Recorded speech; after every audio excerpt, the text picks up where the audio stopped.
मेरा महरम इश्क सीज़न 2 इसका लम्हे नूर किस्त नंबर 16। कैलिफोर्निया की सरजमीन पर एक नई सुबह का आगाज़ हो चुका था। उसका कुछ भी खाने को दिल नहीं चाह रहा था, इसलिए बिना नाश्ता किए ही वो दोबारा से टेरेस में खड़ी थी। उसे यहाँ का सब्ज़ा बहुत ज़्यादा खूबसूरत लगता था। दिन के 10 बजे का वक्त था। वो आसमान को देख रही थी। कल के मुकाबले में आज सर्दी कुछ कम थी। आज उसने वाइट जीन्स पर थाइस तक आती लाइट पिंक कलर की शर्ट पहन रखी थी और शर्ट के ऊपर लाइट पर्पल कलर की हुडी पहन रखी थी। दोनों हाथ हुडी की जेबों में डाले उसने अपने पाँव में सॉक्स के साथ वाइट शूज़ पहन रखे थे, क्योंकि यहाँ कैलिफोर्निया में काफ़ी सर्दी थी। वो वैरान निगाहों के साथ आसमान को देख रही थी। कल से दिल कुछ ज़्यादा ही उदास था। वो साकत खड़ी थी जब उसे अपने पीछे किसी की नज़रों की तपिश महसूस हुई और हुनैन जैसे होश में आई। वो इन निगाहों को सालों बाद भी नहीं भूल सकती थी। सालों क्या, वो तो सदियों बाद भी इन निगाहों को भरे मजमे में भी पहचान सकती थी। यहाँ तो सिर्फ 3 साल गुजरे थे, सिर्फ वही जानता था वो एयरपोर्ट से यहाँ तक कैसे आया है। 1 घंटे पहले ही उसकी फ़्लाइट कैलिफोर्निया की ज़मीन पर लैंड कर चुकी थी। मिस चॉली ने उससे फ़ोन पर इत्तला देने के साथ अपने फ्लैट का एड्रेस भी दिया था। वो सीधा यहीं आया था। मिस चॉली ने टेरेस की तरफ इशारा किया। वो अंधाधुंध भागता हुआ वहाँ तक पहुँचा था। जब देखा वो इसकी तरफ पुष्ट के आसमान को देख रही है। कितने ही पल आसान चाह साकत खड़ा सिर्फ उसे देखता रहा। वो इसकी नज़रें पहचान गई थी। वो वापस नहीं पलटी, वैसे ही खड़ी रही तो वक्त आ गया था 3 साल बाद रूबरू आने का। उसके बाल हवा से उड़ते हुए उसके गालों को छू रहे थे और उसकान ने किस कदर तकलीफ से उसके छोटे छोटे बाल देखे। वही जानता था कैंसर ने उसके सारे बाल ख़त्म कर दिए थे। उसके सर पर नए सिरे से नए बाल आए थे, इसलिए वो सिर्फ अभी इसके कंधों को छू रहे थे। वो बहुत छोटे थे, बहुत मुश्किल कंधों तक आ रहे थे। असकान ने उसके सवालों का जवाब देने के लिए ख़ुद को तैयार करने की कोशिश की, लेकिन उसे समझ नहीं आई वो इसके सामने जाकर उससे क्या कहेगा। कितने ही पल गुजर गए, वो वापस नहीं पलटी, दोबारा आसमान को देख रही थी। अब उस शख्स के आने की कोई खुशी नहीं होती थी, खुशी हो ही नहीं सकती थी। जो कुछ उसने बर्दाश्त किया, उसके बाद कैसे खुश होती। असगान ने बहुत मुश्किल से अपने कदमों को हरकत दी और कदम कदम चलता उस तक पहुंचा। उसके हर कदम की चाह पर हुनैन का दिल रुक रुक कर धड़क रहा था। वो उसके बहुत पास आया, इतना कि उसकी पुश्त असगान के सीने से टकराई और हुनैन जो पत्थर हो गई थी वो एक ही पल में दोबारा नॉर्मल हुई। उसे लगा था शायद अब उसका दिल इस शख्स के लिए कभी नहीं धड़केगा, लेकिन उसका दिल धड़क रहा था। वो इतनी ज़ोर से आंखें मींच गई कि आंखों में दर्द होने लगी। उसके परफ्यूम की खुशबू हुनैन के नथनों से टकराई। वो आज भी वैसा ही था, अपनी खुशबू से ही हुनैन को हिप्नोटाइज कर देता था। वो जो आंखें बंद किए खड़ी थी, अचानक उसे महसूस हुआ कि उसके पेट के गिर्द असखान का हाथ आ चुका है। उसके पीछे खड़े असखान ने उसके पेट के गिर्द एक हाथ रखा और आहिस्ता से अपने करीब कर लिया। अपनी ठोड़ी उसके कंधे पर टिकाई। हुनैन को लगा वो इसी वक्त बेहोश हो जाएगी। उसके परफ्यूम की खुशबू बहुत तेज़ हो चुकी थी, क्योंकि वो काफ़ी पास खड़ा था। उसका दूसरा हाथ हुनैन के बालों में चल रहा था। वो इसके छोटे छोटे बाल छूकर महसूस कर रहा था। इसके लम्स से हुनैन के सारे जिस्म का खून चेहरे पर आकर सिमट गया। नैन, उसने मोहब्बत से हुनैन के कान में सरगोशी की और हुनैन को लगा किसी ने उसके सारे ज़ख्म को रेत दिए थे। वो जैसे होश में आई थी, एक लम्हे में उस शख्स से दूर हुई। उसे पूरी कुव्वत से धक्का दिया कि उसका 2 कदम पीछे हो गया। कुछ पल के लिए हुनैन को जो सुकून सा नसीब हुआ वो अब बेसुकूनी में बदल गया। वो वापस पलटी तो उसके चेहरे पर चट्टानों जैसी सख्ती थी। आज उसकी आंखों में वो चमक नहीं थी जो हर बार असखान शाह को देख कर आती थी। असखान के दिल के टुकड़े टुकड़े हुए। क्यों आए हैं यहाँ? मरने देते मुझे, आपको क्या फ़र्क पड़ता है? वो तकलीफ़ की शिद्दत से चिल्लाई थी। आंखें लबालब पानियों से भर गईं। असखान का दिल तड़प उठा। उसने आगे बढ़ने की कोशिश की, मगर हुनैन मुंडेर की दीवार के साथ जुड़ गई। खबरदार अगर मुझे दोबारा हाथ लगाया। उंगली उठाए उसे इतनी सख्ती से वार्न किया कि असखान उसका रवैया देख कर रह गया। उसकी आंखों में आज शनासाई तो थी, लेकिन मोहब्बत की एक रमक भी नहीं थी। नैन, तकलीफ़ की ज़्यादती से तड़पते हुए असखान ने उसे पुकारा, लेकिन आज उसकी पुकार पर हुनैन को तकलीफ़ हुई। नहीं हूँ मैं आपकी नैन, मार दिया आपने अपने हाथों से मुझे। वो अपने आंसू साफ करती पूरी कुव्वत से चिल्लाई। उसकी आवाज़ कमरे में बैठी मिस जॉली के कानों तक गई। एक बार उनका दिल चाहा बाहर जाकर हुनैन को देख लें, लेकिन फिर वो बेचैनी से वहीं बैठ गईं। उन दोनों का आपसी मसला था, वो यकीनन हल कर लेंगे। अचानक ही हवाएं चलने लगीं, सर्दी तेज़ हो गई। वो दोनों एक दूसरे को देख रहे थे, असखान तकलीफ़ के साथ और वो खाली निगाहों के साथ। वो बेयकीनी से असखान के खाली हाथ देख रही थी। खाली हाथ क्यों आए हैं आप? आपने वादा आपने अपना वादा पूरा किया? उसने बेचैनी से असखान से सवाल पूछा। इस वक्त वो आपसी मसले भूलकर वो जानना चाहती थी जिसके लिए वो बेचैन थी। असखान की आंखों की तकलीफ बढ़ गई और हुनैन का दिल टुकड़े टुकड़े हो गया। वो एक ही झटके में आगे बढ़ी और असखान का गिरबान पकड़ा। आप ऐसा कैसे कर सकते हैं?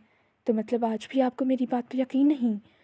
اسے गिरबान से पकड़े वो झंझोड़ती हुई हिज़ैनी अंदाज में चीखी थी। उसे लगा जैसे आज एक बार फिर नए सिरे से असकान उसे मार चुका है। असकान ने तड़प कर नफ़ी में सिर हिलाया, लेकिन वो आज उसके सुनने के मूड में नहीं थी। धोखा, एक और झूठ, एक और तकलीफ़। वो बेबसी से फूट फूट कर रो पड़ी। नफ़रत करती हूँ मैं आपसे मेरे असकान शाह, नफ़रत, शदीद नफ़रत। उसके रगों में इस वक्त खून नहीं तकलीफ़ें बह रही थीं। इसके अल्फाज थे कि पिघलता वसीसा जो असकान को अपने कानों में जाता महसूस हुआ। उसके पास अल्फाज नहीं थे। वो इसे रोकना चाहता था लेकिन रोक नहीं पा रहा था और इसका गिरबान छोड़कर एक झटके से पीछे हो गई। वादा किया था आपने, जब तक मेरा बच्चा नहीं मिल जाता आप वापस नहीं आएंगे। आप मुझे अपनी शक्ल नहीं दिखाएंगे। कहाँ गए वो सारे वादे? बेबसी ही बेबसी थी, असियत ही असियत थी। वो तकलीफ़ से असगान को देख रही थी। आज उसकी आंखों की तकलीफ़ इतनी ज़्यादा थी कि उसके ग्रे आंखें सुर्ख हो गई थीं। असगान की ग्रीन आंखें सुर्ख थीं। दोनों की तकलीफ़ अलग अलग थी, लेकिन तकलीफ़ तो तकलीफ़ होती है। वो दोबारा आगे बढ़ी और एक बार फिर असगान की शर्ट का गिरबान पकड़ा। आपके मेरी आपके लिए मेरी ज़िंदगी मजाक है? पागल लगती हूँ ना मैं आपको? आप कभी नहीं समझ सकते एक औरत की तकलीफ़। मेरा बच्चा ज़िंदा है, मैं सच कह रही हूँ। मैं आज भी महसूस कर सकती हूँ, वो मेरे वजूद का टुकड़ा है। मैंने उसे जन्म दिया था, वो मेरा हिस्सा था। उसे मुझसे जुदा कर दिया, मुझसे छीन लिया गया और आप सब ये कहते रह गए कि मैं पागल हो गई हूँ। अब वो चीख नहीं रही थी, चिल्ला नहीं रही थी, बस बेबसी से अपनी तकलीफ़ बता रही थी। आपने तो वादा किया था उसे ढूंढेंगे और ढूंढ कर मेरे पास लाएंगे, उस दिन ही मुझे अपनी शक्ल दिखाएंगे। तो कहाँ गए वो सारे वादे? कहाँ गई वो सारी कस्में? क्यों आए हैं यहाँ मेरी बेबसी का तमाशा देखने? क्या ये देखने कि मैं मर गई या जिंदा हूँ? असखान जानता था आज उसके सवालों का वक्त है और असखान शाह को जवाब देने हैं, लेकिन उसके पास कोई जवाब नहीं था। मैंने वादा किया था और मैं वादा पूरा करूँगा। वो बहुत मुश्किलों से एक फ़िक्र अदा कर पाया और हुनैन दो पल उसे हैरत से देखती रही। फिर वो हंस पड़ी। उसकी हंसी खोखली थी, तकलीफ ज़दा थी। 3 सालों में वादा पूरा नहीं कर पाए तो अब क्या करेंगे? बात के आखिर तक वो चीखी थी। कहीं से नहीं लगता था ये वही हुनैन थी जो असखान शाह के सामने कभी बोल नहीं पाती थी और आज उसका गिरबान पकड़े उससे सवाल पूछ रही थी। और असखान किसी मुजरिम की तरह सर झुकाए खड़ा था। उसने एक झटके से असखान का गिरबान छोड़ा और उसे पीछे की तरफ धक्का दिया। वो 2 कदम पीछे हो गया। आप मर्दों को क्या फ़र्क पड़ता है? आपके लिए तो एक बीवी नकारा हुई तो दूसरी शादी कर ली। अगर आपको इतना ही मुझसे इश्क होता तो मेरी तकलीफ़ समझते, ये समझते कि औलाद को खो देना कितना तकलीफ का होता है। मैं अब कभी दोबारा माँ नहीं बन सकती, लेकिन आपको क्या फ़र्क पड़ता है? आप दूसरी शादी कर लेंगे, कोई दूसरी औरत आपको वारिस दे देगी। आपको तो अपनी सरदारी और अपनी नस्ल को परवान चढ़ाना है। आपको क्या फ़र्क पड़ता है हुनैन शाह जिए या मरे? बेबसी से आहिस्ता आवाज़ में वो बड़बड़ाई। सबसे ज़्यादा तकलीफ़दा तो ये बात थी कि बच्चा भी नहीं रहा और दोबारा कभी माँ भी नहीं बन पाएगी। असखान की रूह छलनी छलनी हो गई। वो इसके बारे में इतनी बदगुमान क्यों थी? नैन, तुम मेरे बारे में यह सब सोचती हो? असखान शाह ने बेहद हैरत और बेयकीनी से सवाल पूछा। इस तरह सोचने के लिए मुझे आपने ही मजबूर किया है मेरे असखान शाह। दांत पर दांत जमाए सख्ती से कहते वो जख्मी शेरनी की मानद खड़ाई थी। वो आपके इंतज़ार में बैठी होगी ना नैना, चाहे उससे शादी करें। बल्कि क्या पता इन 3 सालों में आपने दूसरी शादी भी कर ली हो। असखान हैरतों के पहाड़ में गिरा था। वो बदगुमानियों की गहराइयों में जा चुकी थी। नैन, इस बार उसने जब्त से पुकारा। नहीं हूँ मैं आपकी नैन, नैना गुस्से से चिल्लाई। आपका आपकी वो नैना मुबारक हो। उसने मुझसे मेरा सब कुछ छीन लिया, मुझसे माँ बनने का हक, मेरा बच्चा, यहाँ तक कि मेरा शौहर भी। उस लड़की ने मुझे बर्बाद कर दिया और ये सब आपकी वजह से हुआ है। उंगली उठा उसने असगान शाह को हकीकत का आईना दिखाया। ना आप उससे इतनी दोस्तियाँ बढ़ाते, ना आप उससे इतनी दोस्तियाँ बढ़ाते कि वो आपकी मोहब्बत में गिरफ्तार होती, और ना ही मुझे तबाह करती। ना जाने मेरा मासूम बच्चा इस दुनिया में कहाँ कहाँ भटक रहा होगा, कौन से दर दर की ठोकरें खा रहा होगा। लेकिन आपको क्या फ़र्क पड़ता है? वो कौन सा आपका कुछ लगता था? वो तकलीफ़ के ज़ाती से क्या क्या बोल रही थी उससे कुछ अंदाज़ा नहीं था। असगान का मीटर लम्हा में शार्ट हुआ। उसने हुनैन को दोनों कंधों से पकड़े झंझोड़ा। तुम्हारा दिमाग ख़राब हो गया है? क्या उल-फुल बक रही हो? अगर वो तुम्हारा बच्चा था तो वो मेरा भी बच्चा था, वो मेरा खून था। जितनी तुम तकलीफ़ में हो इससे ज़्यादा मैं तकलीफ़ में हूँ। लेकिन तुम्हें अपनी तकलीफ़ के सामने कुछ समझ नहीं आ रहा। तुम औरत हो इसलिए रोकर अपना दुख बाहर निकाल सकती हो, लेकिन मैं मर्द हूँ और मर्द अपने आंसू अंदर ही अंदर दबा जाते हैं। असखान था खून असखान का तो खून खौल उठा था इस बात पर जो अभी हुनैन ने गई थी। इस बार वो भी कुछ गुस्से से चिल्लाया। हुनैन ने एक ही झटके से अपने दोनों बाजू उसकी गिरफ्त से आज़ाद करवाए। आपका इससे कोई रिश्ता नहीं था, वो सिर्फ मेरा बच्चा था, सिर्फ मेरा। اگر آپ کا اس سے کوئی رشتہ ہوتا تو اب تک آپ اسے ڈھونڈ چکے ہوتے۔ وہ ایک بار پھر غصے سے چلائی تھی۔ اذہان کو سمجھ نہیں آ رہی وہ اسے کیسے یہ بات سمجھائے کہ وہ بچہ مر چکا ہے، لیکن حنین کو یہ بات سمجھ نہیں آتی تھی۔ نین، ہوش کے ناخن لو، وہ نہیں ہے اس دنیا میں، نہیں رہا، وہ جا چکا ہے۔ اذہان نے دوبارہ اسے پیار سے سمجھانا چاہا، اور اس بار حنین کو اتنا غصہ آیا کہ حد نہیں۔ اس نے ایک ہی جھٹکے سے اذہان کے سینے پر دونوں ہاتھوں سے دباؤ دیتے اسے دھکا دیا اور اسے شدت سے دیا کہ اذہان لڑکھڑاتے لڑکھڑاتے بچا۔ اس کے چہرے پر اتنا غصہ تھا شاید ساری زندگی نہ آیا ہو۔ Shut up, just shut up! آپ کی ہمت کیسے ہوئی یہ بکواس کرنے کی؟ کوئی باپ اپنے ہی بچے کے بارے میں اتنی گھٹیا بکواس کیسے کر سکتا ہے؟ آپ کو آج بھی یقین نہیں میری کسی بات پر؟ یقین نہیں؟ لعنت ہو آپ کے ایسے عشق پر جس میں یقین کا ایک ذرہ بھی نہیں۔ حنین کا سارا جسم کپ کپا اٹھا، تکلیف کی زیادتی سے دماغ پھٹنے کے قریب آیا۔ نکل جا یہاں سے، اور آج کے بعد مجھے اپنی شکل مت دکھائے گا۔ اپنے بچے کو ڈھونڈنے کے لیے مجھے آپ کے سہارے کی ضرورت نہیں۔ آج سے میرا آپ سے کوئی رشتہ نہیں، میں اسے اپنے بل بوتے پر ڈھونڈ سکتی ہوں، اور خدا کی قسم جس دن وہ مجھے مل گیا اس دن اسے آپ کے سائے سے بھی دور کر رکھوں گی۔ انگلی اٹھائے اسے وارن کرتی وہ ایک ہی پل میں ٹیرس سے نکلی اور اپنے کمرے میں آ کر بند ہو گئی۔ دروازہ زور سے بند کر لیا اور اذہان بے بسی سے خالی ٹیرس کو دیکھتا رہ گیا، اور اندر وہ فرش پر بیٹھی پاگلوں کی طرح چیخ چیخ کر رو رہی تھی۔ اس کے رونے کی آواز سارے فلیٹ میں گونج رہی تھی۔ اذہان کمرے کے دروازے تک آیا۔ نین، دروازہ کھولو، میری بات تو سنو۔ اس نے بہت محبت سے اسے ہینڈل کرنا چاہا، لیکن دوسری طرف شاید وہ اس کی آواز نہیں سن رہی تھی یا سننا نہیں چاہتی تھی۔ تقریباً 1 گھنٹے تک کمرے سے رونے کی آواز آتی رہی، پھر شاید اس کا گلا بیٹھ گیا، رونے کی آواز بند ہو گئی۔ وہ زمین سے اٹھی اور اپنا زخمی وجود گھسیٹتی ہوئی بیڈ پر گری، اور وہ روتے روتے ہی گہری نیند میں اتر گئی۔ بچپن سے وہ ایسی ہی تھی، جب بھی اسے زیادہ تکلیف محسوس ہوتی وہ اسے سونے کے بعد ہی سکون ملتا تھا۔ اور اذہان باہر بے بسی سے لاؤنج کے صوفے پر بیٹھا تھا۔ مس جولی بس نفی میں سر ہلا کر رہ گئیں۔ ایک نظر اذہان کو دیکھا اور ایک نظر کمرے کے بند دروازے کو۔ اس نے کل صبح سے ناشتہ کیا ہے، اس کے بعد کچھ نہیں کھایا۔ خیر، میرا ہاسپٹل جانے کا ٹائم ہو رہا ہے، میں چلتی ہوں۔ گھر میں ہر چیز موجود ہے، ہو سکے تو اسے پیار سے ہینڈل کرنا اور کچھ کھلا دینا۔ مس جولی نے اذہان کو ہدایت دی۔ اذہان نے آہستہ سے اس بات میں سر ہلایا۔ اس سے پہلے وہ دروازے کی جانب بڑھتی اذہان کی آواز لاؤنج میں گونجی۔ بہت شکریہ، آپ نے میری بیوی کی جان بچائی اور اسے یہاں رہنے کے لیے جگہ دی۔ میں بہت جلد سب کچھ ٹھیک کر دوں گا، میری وجہ سے وہ بکھری ہے، میں اسے سمیٹ لوں گا۔ وہ تکلیف کی ذاتی سے بڑبڑا رہا تھا، لیکن اس کے لہجے میں کافی مضبوطی تھی۔ مس جولی نے نرم مسکراہٹ کے ساتھ اس بات میں سر ہلایا۔ تم دونوں بہت خوبصورت ہو، دونوں کی قسمت بہت اچھی ہے، لیکن شاید دونوں کا وقت برا چل رہا ہے۔ تم لوگوں کے رشتے کو کسی حاسد کی نظر کھا گئی ہے۔ اپنی غلط فہمیاں دور کرو، اور سب سے بنیادی چیز بھروسہ کرو۔ تم اسے یقین دلاؤ کہ تم اس پر بھروسہ کرتے ہو، تو ہی وہ مطمئن ہوگی۔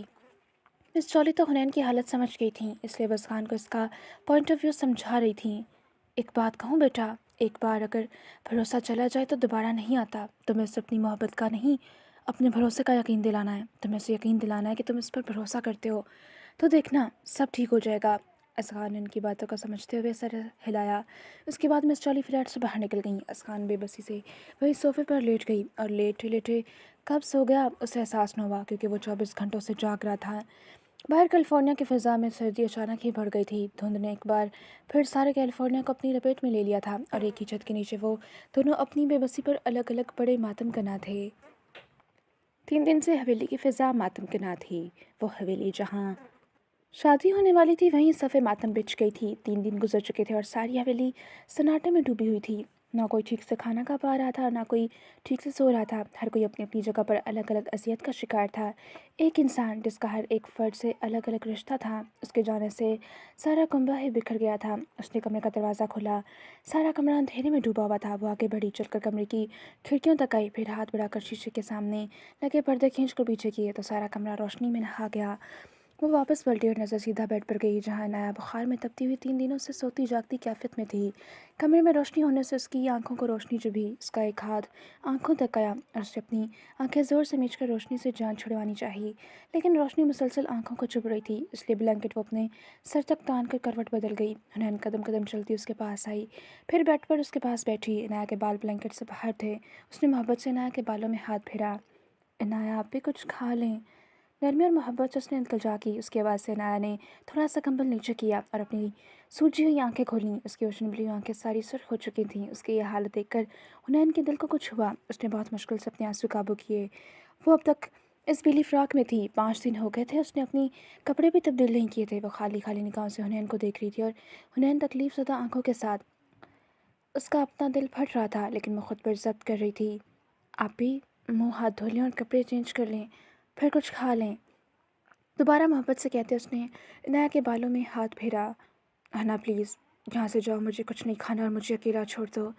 इनाया ने बेबसी से फरियाद की। हुनैन भी बेबसी से उसे देखने लगी। आप भी, ऐसा कैसे चलेगा? अगर आप कुछ खाएंगी नहीं तो बीमार हो जाएंगी, प्लीज़ थोड़ा सा खाना खा लें। वो फरियाद करती बिना चाहते हुए भी रो पड़ी। इनाया ने वीरान निगाहों के साथ उसे देखा। जब तक तुम्हारा वो भिगोड़ा भाई वापस नहीं आ जाता तब तक ना तो मैं इस लिबास को तब्दील करूँगी ना ही कुछ खाऊंगी। वो ज़िद्दी और जुनूनी लहजे में चिल्लाई थी और हुनैन बस उसे तकलीफ से देख कर रह गई। आप भी, तकलीफ से तड़प कर उसने पुकारा। खुदा की रज़ा समझ कर सब्र कर लें।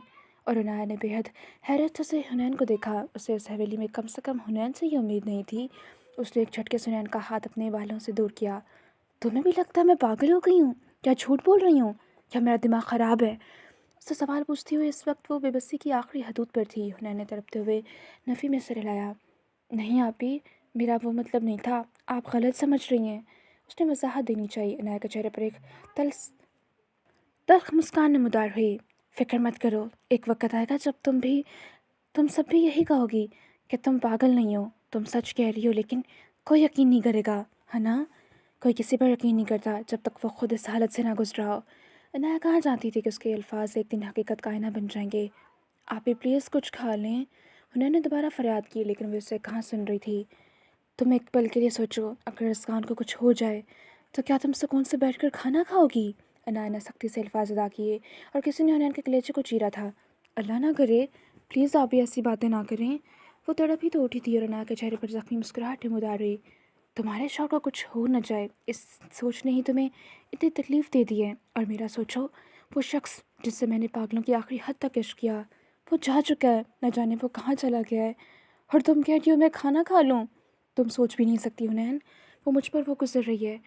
इनाया उसे समझाना चाहती थी ये कितना तकलीफ़ देता है। हुनैन बेबसी और तकलीफ से उसे देखती रह गई। इनाया ने दोबारा ब्लैंकेट पकड़ा और अपने चेहरे पर ले लिया। मतलब साफ था, वो मज़ीद हुनैन से कोई बात नहीं करना चाहती थी। हुनैन आखिरी नज़र उस पर डालती हुई उठी, इस कमरे से बाहर निकली और सीधी इनायत के कमरे में दाखिल हुई। इनायत सोफे पर पाँव रखे सुकड़ी सिमटी बैठी थी, चेहरा हद से ज़्यादा वीरान था। हुनैन के दिल को कुछ हुआ। वो दोनों ही 4-5 दिनों में बिल्कुल टूट फूट गई थी। ताई जान, हुनैन की आवाज़ से इनायत का सकता टूटा। उसने पलटकर हुनैन को देखा। हुनैन आगे बढ़ी और उसके पास सोफे पर आकर बैठी। आप है ना, आप ही को समझाएं, वो कुछ नहीं खा रही, यहाँ तक कि पानी का एक घूंट भी अलग से नहीं उतारा।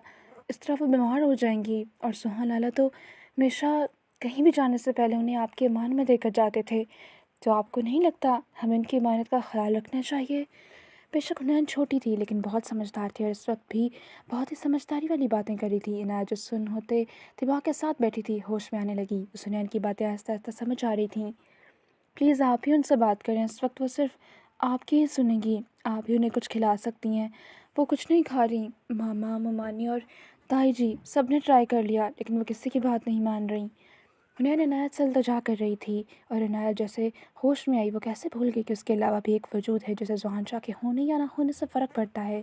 वो बिना कुछ कहे सीधी हुई, फिर पाँव में चप्पल डालकर वो सोफे से उठी और कमरे से बाहर निकली। हुनैन भी उसके पीछे ही बाहर निकल गई। वो अपने कमरे से निकलकर सीधा ज़ुहान के कमरे में दाखिल हुई। हुनैन दरवाजे में ही रुक गई।